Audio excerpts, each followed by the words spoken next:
बिस्मिल्लाहिर्रहमानिर्रहीम। अस्सलाम वालेकुम। प्रोग्राम खिलाफ राय के साथ में इफ्तिखार काज़मी।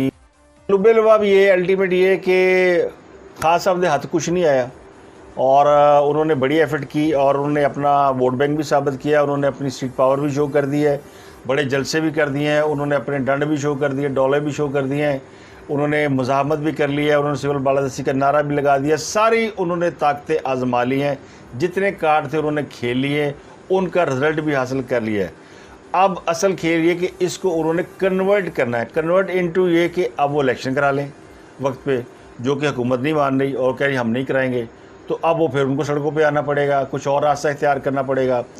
पंजाब में अगर वो गवर्नमेंट बनाते हैं तो गवर्नमेंट उन्होंने बनाने के बाद गिरानी नहीं है, के में उन्होंने अभी तक गवर्नमेंट नहीं कराई। तो खान साहब भी, ये मैं आपको बता दूँ, मेरी बात लिख ले, खान साहब भी इक़्तिदार में आने के इस वक्त ख्वाहिशमंद नहीं हैं। उसकी वजह बता देता हूँ कि इस वक्त इक़्तिदार में आना ओखली में सर देने के मुतरादिफ है।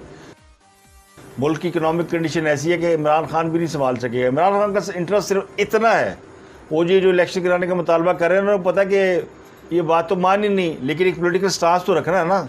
अगर वो कहेंगे अच्छा जी अगले साल इलेक्शन कराओ, तो उनके वोटर सपोर्टर कहेंगे जनाब तुम एवं ट्रक की बत्ती पीछे लाया ऐसी कि अगले साल इलेक्शन कराओ, तो फिर फ़ायदा क्या हुआ इतना जोर लगाने का। जो जल्द इलेक्शन, इमरान खान के वोटर की ख्वाहिश ये थी कि इमरान खान से वापस आएँ, जो कि उन्होंने वोट डाल के उनको रास्ता दिखा दिया है।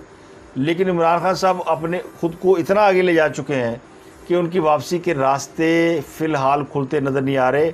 अब वो मुज़ाकरात में एंगेज हो जाएंगे, मुफाहमती फार्मूले पे चलेंगे, ठंड प्रोग्राम जिस तरह मुस्लिम लीग नून मुज़ाहमती नारे के बाद फिर साल डेढ़ साल उन्हें लग गया मुफाहमती उस टेबल के ऊपर आते आते आ गए। बहरहाल आप देखिए सिविल बालादस्ती का बयानिया तर्क किया, उसका नतीजा सामने आ गया, लेकिन मुफाहमत के बाद इक़्तिदार भी तो मिल गया। और अब अगर खान साहब को इक़्तिदार चाहिए तो फिर उन्होंने भी गोडिया पर डिगना पड़ेगा और ये मुज़ाहमती और ये सारा बयानिया तर्क करना पड़ेगा। लेकिन अगर वो ये तर्क करते हैं तो अगला इलेक्शन उन्होंने नहीं गा, तो अगला इलेक्शन फिर किसका है ये आप खुद सोचे कि गेम क्या हुई है। अगर बाज़ लोग समझते ना कि वो जी गेम हो गई मुस्लिम लीग नून के साथ, पंजाब में वोट बैंक गया और इनको मरवा दिया गया, एक परसेप्शन ये भी है, लेकिन इसको रिवर्स होने में कितनी देर लगेगी। और ख़ास सब सड़कों पे निकलेंगे दोबारा,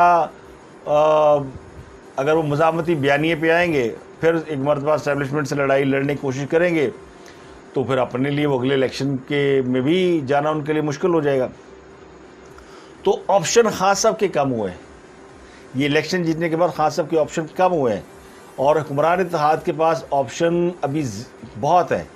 वो इक़्तिदार में हैं, उनको लोग बुरा भला कह रहे हैं, वो सख्त फ़ैसले कर रहे हैं, बुरे फ़ैसले कर रहे हैं और इतने बुरे फ़ैसले कर रहे हैं कि डॉलर देखिए आप किधर पहुंच गया। अच्छा, अब मैं इस पर अगर आपको बात बताऊँ, मुझे ज़ाती तौर पे मैं ये बात समझता हूँ कि शहबाज शरीफ साहब इससे बेहतर कारकर्दगी का मुजाहरा कर सकते हैं। वो कर क्यों नहीं पा रहे, ये कंसर्न है, मैटर ऑफ कंसर्न है। इसी पे तो लोग कह रहे हैं कि उनके शायद हाथ पाँव बांधे हुए, लेकिन कुछ जगहों पे हाथ पाँव नहीं बंधे होते। वैसे स्टॉक मार्केट में आप देख लें, और जो डॉलर में सट्टेबाजी हो रही है, मुफ्ता इस्माइल ने कल बात कर दी। मैं चूँकि कल वीलॉग दूसरा कर नहीं सका और मैं इस पर करना चाह रहा था, बड़ा मेरे पास डिटेल थी कि मार्केट के अंदर सट्टेबाजी हो रही है, सबको पता है। ये सट्टेबाजी को किसने रोकना है? मुफ्ता ने भी कल कह दिया ना, तो रोकना तो उन्हीं की गवर्नमेंट ने है, वो क्यों नहीं रोक पा रहे? ये कारीगरी इसहाक डार को आती है। इसहाक डार ये काम जानता था कि मार्केट के अंदर मैनिपुलेशन कैसे की जाती है और ये सट्टेबाज बैठे हैं स्टॉक मार्केट कैसे कराते हैं, इनसाइड ट्रेडिंग कैसे होती है, डॉलर को का रेट या करेंसी रेट फ्लक्चुएट कैसे होता है। मैं आपको आसान सी मिसाल देता हूँ कि किधर के ये जो अकील करीम डैडी और आरफ हबीब और ये सारे लोग ये रोज़ बैठे होते थे टीवी पे आके, ये रोज़ इकॉनमी के ऊपर बात करते हैं। अब डॉलर बढ़ रहा है और कोई भी आपको नज़र नहीं आ रहा, क्योंकि ये लोग इन्वॉल्व हैं, इस वक्त दोनों हाथों से पैसा कमा रहे हैं। आप इनको पकड़ें, इनके ऊपर FIA लगाएं, FIA को छोड़ें इनके ऊपर, आपको 2 मिनट में अगर नीचे ना आए तो नाम बदल दें। ये तो अंधे को भी पता है कि इस वक्त माल कमाया जा रहा है। तो ये किसने रोकना है? ये शहबाज शरीफ साहब ने रोकना है। शहबाज शरीफ साहब अगर चाहें तो डॉलर का रिवर्स हो सकता है, ये जो अफवाहसाजी और ये हो रहा है और वो हो रहा है, ये होती है अपनी जगह पे, लेकिन एडनी में लूट नहीं पई हुई पाए। अगर वो आरफ हबीब और वो, ये मैं नाम ले रहा हूँ, अकील करीम डैडी नॉन आदमी है, इनका इमरान खान साहब का फाइनेंसर रहा है, वो पॉलिटिकली फ़ायदा था उसको। आपने देखा नहीं उनके दौर में डॉलर कहाँ से कहाँ पहुँचा, तो उस वो फ़ायदे कौन ले रहा था? वही ले रहा था। अब डॉलर 220, 22, 25 में पहुँच गया है, हो सकता है आज फिर और ज़्यादा नीचे गिरे। तो ये इसमें माल कौन कमा रहा है? यही लोग कमा रहे हैं माल। कल को ये लोग किसी भी सियासी जमात के इलेक्शन में पैसा लगाएंगे और बरीजुमा हो जाएंगे, अरबों रुपये कमाएंगे, 2-4 अरब इलेक्शन में लगा भी देंगे तो क्या होगा? तो ये शहबाज शरीफ साहब को तवज्जो देनी चाहिए, क्योंकि इससे अवाम मुतासर हो रहे हैं। हुकूमत ये समझती कि अभी हम कौन सा कर्जे वापस कर रहे हैं, जो डॉलर अगर बढ़ भी रहा है तो कौन सा हमारे ऊपर कर्जा बढ़ रहा है, कल डॉलर रिवर्स होगा तो वापस तो रेशो वही आ जाएगी। ये कॉन्फिडेंट ठीक है, लेकिन उससे आम आदमी की फ्रस्ट्रेशन बढ़ रही है, आम आदमी को महंगाई का एहसास हो रहा है, और महंगाई है भी।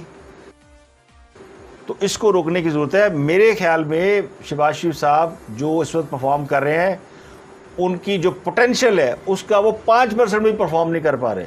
अभी उन पर क्या दबाव है, बीमार हैं या वो मजबूर हैं, फिर कुछ ना कुछ तो वो कहते हैं ना, सैनी माड़ी से तो लड़ी क्यों से, कुछ ना कुछ तो है ना जिसकी वजह से वो पर्दादारी है। तो हुकूमत में रहना ही, अगर आप समझते हैं कि जी हम हुकूमत में रहेंगे और इमरान खान हुकूमत में नहीं होगा तो मुल्क बच जाएगा, ये किसी हद तक कुछ लोग इस बात पर इत्तफाक भी करते हैं कि इससे बचत हो सकती है। वो जो कुछ हो रहा था उससे बेहतर सूरत हाल पैदा हो सकती है, लेकिन वो नज़र तो आए ना कि आपके बैठने से कुछ बेहतरी हो रही है। अगर वो नहीं हो रही, जैसे मुफ्ता ने कह ही दिया ना कि अगर हम नहीं परफॉर्मेंस दे रहे तो फिर हमें इमरान खान को बुरा भला कहने का कोई हक़ नहीं है। मुफ्ता इस्माइल की आप लाख तारीफ़ें कर लें, लाख वो बताएं, लेकिन उनसे ये मामला हैंडल नहीं हो रहे।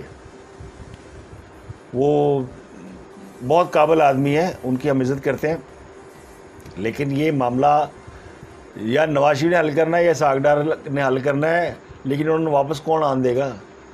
अब उनको जब तक वापस नहीं आएंगे और उनके, फिर तो मामला ऐसे ही रहेगा ना। और जब तक वो वापस नहीं आएंगे ये मामला क्लियर नहीं होगा, क्योंकि इसमें तजर्बाकार लोगों की ज़रूरत है। तो आज के लिए इतना ही। आपसे मुलाकात होगी कल। अपना गिरदोनवा के लोगों का बहुत बहुत ख्याल रखिए।